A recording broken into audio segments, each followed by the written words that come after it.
Well, hello folks. It's been a little while since I published any videos, so I thought I'd start by giving a little review of what I've been up to the last 6 months or a year, and then I'm going to focus specifically on this project I've got here, this Starrett surface gauge. A couple of things, major things I've been working on in the last 6 months. I did complete the old Kawasaki G5-100 restoration. It's a little yellow machine. I do have some video in a can for that I've got to edit up and post. And I've worked on the Kawasaki F5 1971. Put all new seals in the lower end of the engine. I did not have to split the engine to do that, but I did do all the seals, and I have just recently got it started from since doing that work. And I'll do some video a little later on this year when the weather gets warmer. It's mid-January right now, so it's pretty cold. In fact, it's in the teens right now. I think most people know I live in West Michigan, and we've had a pretty rough start to the winter here in the last few weeks or a month. So a two-stroke isn't a good thing to start inside when you can't have really adequate ventilation, or any engine for that matter, but a two-stroke in particular. And I'm not going outside with it when it's in the teens and fiddle around with it, so that'll be a little later this spring, and I'll get to that. Probably the primary thing I've been working on in the last 6 or 8 months is I bought a new benchtop mini mill from a little machine shop, and I've been obtaining tooling and teaching myself how to run that mini mill to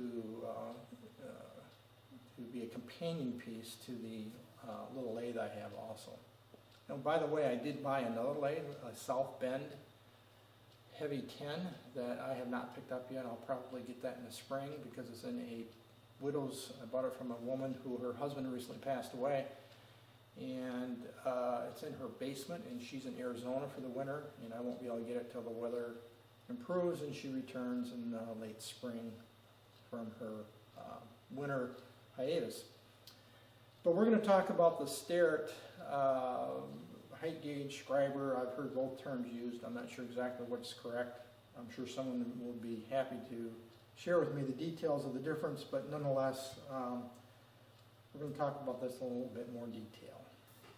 Well, here's really the topic of this video, and that's this little vintage, I'm pretty sure it's fairly old, Starrett. I think this is a model 257 surface gauge or scriber, whatever you choose to call it. I'm not sure the difference, to be honest with you. Anyway, I bought the base unit and the stem, the post here, the vertical post, at a flea market last summer, and I think I paid $3 for it. It was missing the scriber and the bracket. So it was missing these components right here, which I made. This is the way the unit came. $3, I couldn't pass it up, so I thought I could use it as a learning tool to make the missing components and repurpose or put this unit back into service. So I had to have a place to start. So what I did is I went on Google, and lo and behold, I found this article.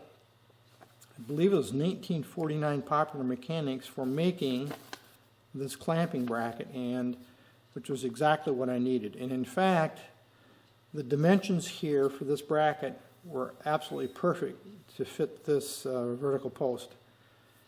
It's almost as if this was designed around a very similar Starrett scriber.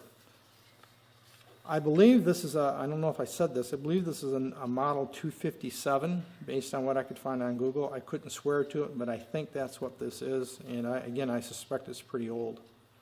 So when I got just the base unit, using the drawing, I came up with and fabricated this. And it's really several components. You have the bracket itself, which is made out of aluminum. I just pulled that out of my scrap box. You've got a collar arrangement, as you can see here. Let me see if I can get this a little closer for you. I turned this out a couple different pieces of steel that I had, again, in my scrap box. A bolt that is a standard bolt. Wing nut, and there actually is a spring in there. nonetheless, I fabricated this and then had to make the scriber itself. This is 3/16 oil hardened drill rod. I cut it to 9 inches, which is what I could determine from, again, doing Google search, about 9 inches overall before it was bent. I put it in my lathe and put a 5-degree taper on each end. That was just an estimate, again, looking at drawings. I then heated this section right here and put this bend in it. At that point, I hardened the tips back about 1 inch, so I heated them a deep red cherry, oil quenched them, then I put it in my, once it had normalized, then I put it in my oven and heated it at a very high temperature for a few hours to temper the tips so they weren't too brittle. And ultimately, this is what I ended up with. Just like that. It worked out really well. I have not had a need to use this yet. That really wasn't the point. The point was to get some experience with fabrication. I'd never done anything like this before, certainly not on a mill.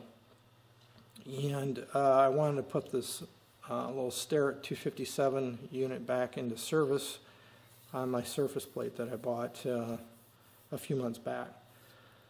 And I'm quite pleased with the way it turned out. I think it taught me an awful lot, things that I had never done before, such as using a slitting saw to cut this notch here.